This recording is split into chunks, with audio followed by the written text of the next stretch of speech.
तर पोरं आपले हिरव्या भाज्या खायला नको नको करतात, तर आपण अशा प्रकारे पावभाजी त्यांना बनवून चारू शकतो आणि भाज्या पण भरपूर खाल्ल्या जातात आणि खूप छान लागते बघा. एकदा नक्की ट्राय करा तुम्ही पण ही रेसिपी.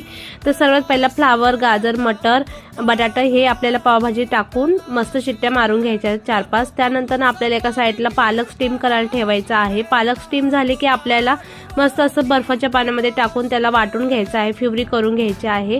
त्यानंतर कढाई ठेवायची, एका साईडला बटर, तेल आणि जिरं टाकायचं आहे. कांदा टाकायचा आहे. कांदा लाल झाल्यानंतर आपल्याला अद्रक लसणाची पेस्ट, त्यानंतर शिमला मिर्च टाकून व्यवस्थित शिमला मिर्च टाकायची, त्याला 2 मिनिटं झाकून ठेवायचं. आपल्या भाज्या सुद्धा मस्त असे कुक झालेल्या आहेत.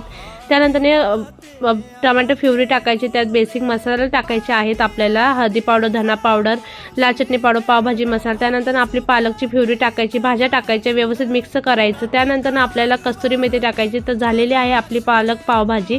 एक नंबर झालेली, नक्की ट्राय